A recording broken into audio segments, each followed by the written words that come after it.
So hello and welcome to everyone who's watching this video. The topic is Sabine's formula. Sabine formula का basic है reverberation time. तो what is reverberation time? Reverberation time is a time duration by which the sound decays by 60 decibel. The sound intensity decays by 60 decibel is called as reverberation time. तो इसका मतलब क्या होता है? एक hall है, वहाँ पे कोई साउंड सोर्स है, जो साउंड प्रोड्यूस हुआ है वो साउंड सपोज 100 डेसिबल्स का साउंड प्रोड्यूस हुआ है. जो साउंड प्रोड्यूस हुआ उसकी इंटेंसिटी 100 डेसिबल्स है. उसके बाद वो साउंड, जैसे कि इस ग्राफ में भी दिखाया है, वो साउंड कुछ टाइम तक के एक स्टेडी इंटेंसिटी फॉलो करता है. उसके बाद वो नेचुरली डीके होना शुरू हो जाता है. वो साउंड नेचुरली डीके होने के बाद वो फाइनली ज़ीरो इंटेंसिटी पे पहुंचता है और वो ख़त्म हो जाता है, डाई हो जाता है. तो 100 डेसिबल से उस साउंड को 60 डेसिबल्स की इंटेंसिटी, या 100 से नहीं, उस किसी भी साउंड की इंटेंसिटी को 60 डेसिबल से कम होने में जितना टाइम लगेगा, जितना टाइम ड्यूरेशन लगेगा, उसको कहते हैं रिवर्बरेशन टाइम.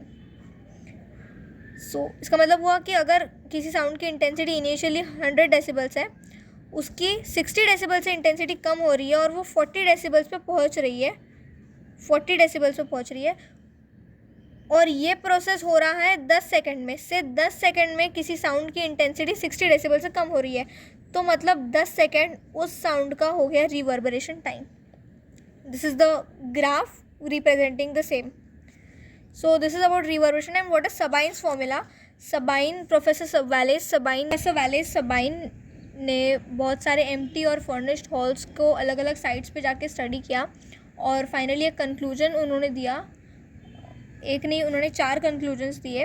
तो पहला उनका कंक्लूजन ऐसा था कि the reverberation time depends on the reflecting properties of the wall and floor of the hall. जो हॉल है उसमें जो दीवार है और जो फ्लोर है उसकी रिफ्लेक्टिंग प्रॉपर्टीज़ पे डिपेंड. अब कैसे डिपेंड करेगा? इट इज़ कि रिफ्लेक्टिंग एक साउंड को, वो जो हॉल में जो दीवार है या फ्लोर है, वो जितना ज़्यादा रिफ्लेक्ट करेंगी उतना ज़्यादा टाइम लगेगा उस साउंड को ख़त्म होने में, मतलब उस साउंड की इंटेंसिटी को कम होने में, या 60 डेसिबल से कम होने में उस साउंड को उतना ही ज़्यादा टाइम लगेगा. और जितना ज़्यादा टाइम लगेगा मतलब बेसिकली रिवर्बरेशन टाइम ज़्यादा होगा. तो इसीलिए वो डिपेंडेंट है रिफ्लेक्टिंग प्रॉपर्टीज़ पे वॉल्स के. सेकंड कंक्लूजन था, उन्होंने कहा था कि ये जो रिवर्बरेशन टाइम है ये उस हॉल के वॉल्यूम को डायरेक्टली, मतलब जितना ज़्यादा वॉल्यूम होगा या जितना ज़्यादा बड़ा हॉल होगा उतना ज़्यादा रिवर्बरेशन टाइम होगा, मतलब उतना ही ज़्यादा उस साउंड को डीके होने में टाइम लगेगा, उतना लंबा टाइम लगेगा, मतलब उतना ज़्यादा उसका रिवर्बरेशन टाइम होगा. थर्ड कंक्लूजन उनका था कि ये जो रिवर्बरेशन टाइम है ये इन्वर्सली प्रोपोर्शनल है A is the absorption by all the materials present in the hall. मतलब कि एब्जॉर्प्शन पे क्यों डिपेंड है? अभी एब्जॉर्प्शन पे इसलिए डिपेंड है, एब्जॉर्प्शन अगर बढ़ेगा, जितना ज़्यादा एब्जॉर्प्शन होगा उतना जल्दी उस साउंड की इंटेंसिटी कम होगी, और जितना जल्दी उस साउंड की इंटेंसिटी कम होगी उतने कम टाइम में वो डीके होगा, और जितने कम टाइम में वो डीके होगा मतलब कि उसका रिवर्बरेशन टाइम कम होगा. तो बेसिकली अगर जो हॉल है उसके उसमें जो मटेरियल है उसके एब्जॉर्प्शन प्रॉपर्टीज़ अच्छी है तो टाइम पीरियड, रिवर्बरेशन टाइम कम रहेगा. फोर्थ कंक्लूजन था कि जो रिवर्बरेशन टाइम है वो डिपेंड करता है on the frequency of the sound wave. It is also because ये जो ए होता है ना, this absorption, this is equal to alpha into surface area.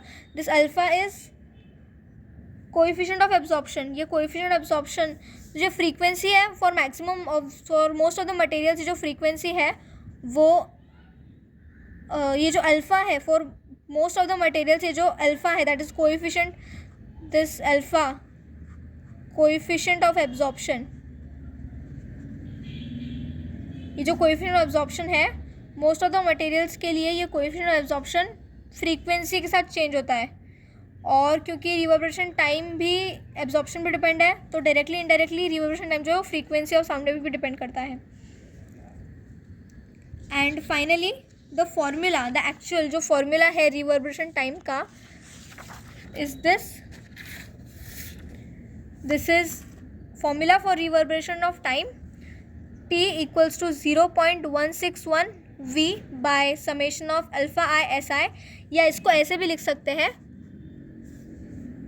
Equals to T equals to 0.161 V by A, but A is the total absorption. A is the total absorption. Now the derivation, simple derivation है.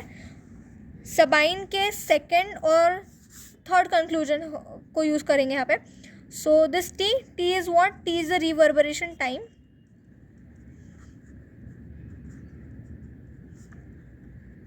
This is directly proportional to volume, the physical volume of the hall, and this T is also inversely proportional to absorption by all the materials present in the hall.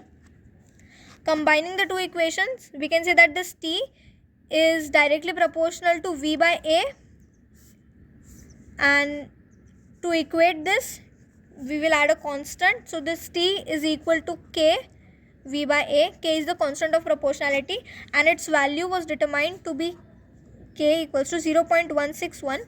ऐसी इसकी value आएंगी. Putting this in this equation, this T is equals to 0.161 V by A.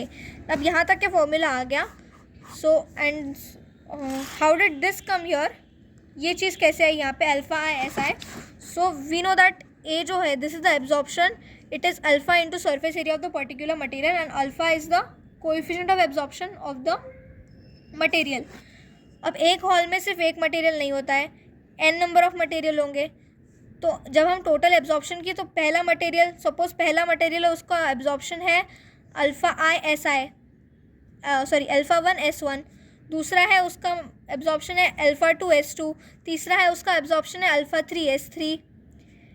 ऐसे up to Son materials होंगे, N number of material होंगे. तो ये total absorption, और यहाँ पे टोटल एब्जॉर्प्शन की बात कर रहे हैं. सो बेसिकली इसको हम समेशन के फॉर्म में लिख सकते हैं. तो A is equals to summation of alpha I S I. Substituting this in this equation, we get T is equals to 0.161 V by summation of alpha I S I. This is the formula for reverberation time. So thank you for watching this video, and I've completed my assignment now.